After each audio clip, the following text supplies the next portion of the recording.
L'Union africaine a annoncé le 31 août 2023 la suspension du Gabon, où des militaires ayant renversé le 30 août 2023 le président Ali Bongo Ondimba. L'organisation continentale condamne fermement cette prise de pouvoir militaire et a décidé, via le Conseil de paix et de sécurité de l'organisation, de suspendre avec effet immédiat la participation du Gabon à toutes les activités de l'Union africaine, de ses organes et institutions. Le président de la Commission de l'Union africaine, Moussa Faki Mahamat, a condamné fermement ce qu'il a qualifié de tentative de coup d'État dans ce pays d'Afrique centrale, riche en pétrole, dirigé depuis plus de 55 ans par la famille Bongo.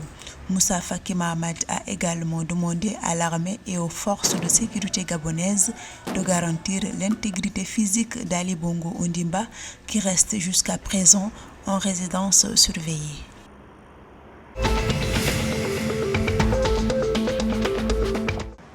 Du fait des difficultés liées aux importations depuis le déclenchement de la guerre entre la Russie et l'Ukraine, le Cameroun a pris des dispositions pour diversifier ses fournisseurs en blé.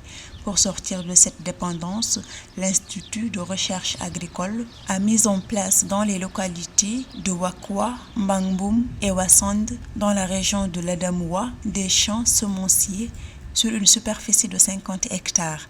Il est question de relancer la filière grâce à une subvention spéciale du chef de l'État d'un peu plus de 10 milliards de francs CFA. C'est à cet effet qu'en 2022, le pays a sollicité 10 fournisseurs au lieu de 6 comme en 2021. Les 5 nouveaux ravitailleurs en blé sont la Pologne, les États-Unis, l'Estonie, l'Allemagne et l'Uruguay. Selon les récentes données de l'Institut national de la statistique, le Cameroun a importé 920 400 tonnes de blé en 2022 pour un coût de 260,7 milliards de francs CFA, une importation inférieure aux 966 400 tonnes acquises en 2021.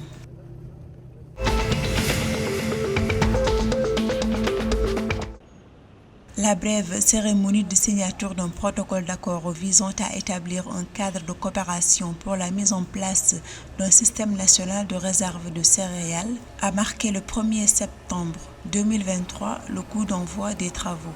Une cérémonie présidée par le directeur de cabinet adjoint du président de la République, le représentant du programme alimentaire mondial et la coordinatrice de la réserve stratégique générale. La République démocratique du Congo fait face à la plus grande crise alimentaire au monde avec 26 millions de personnes en situation d'insécurité alimentaire. Parmi elles, 6,7 millions résident dans les provinces de l'Ituri, du Nord Kivu et du Sud Kivu, soit 44% de la population provinciale, d'où la nécessité de la mise en commun des forces du PAM et la RSG.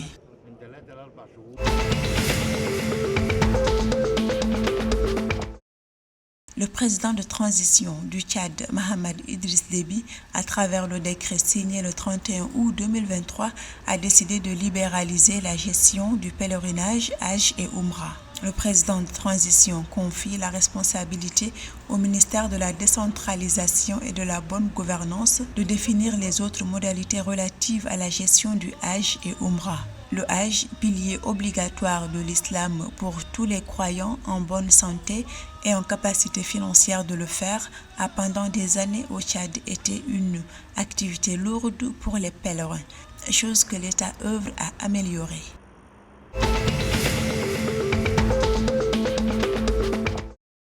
Les Lions indomptables vont disputer le 12 septembre 2023 un match décisif face aux Hirondelles du Burundi.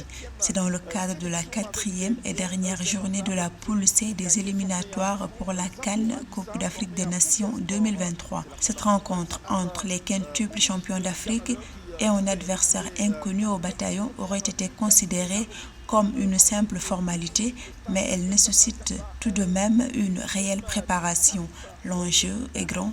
Le vainqueur de la rencontre validera directement son ticket pour la CAN. La situation est d'autant plus délicate qu'en cas de match nul face au Burundi, les 3 équipes seront au coude à coude avec une différence de but défavorable aux Lions qui n'ont marqué jusqu'ici que 3 buts.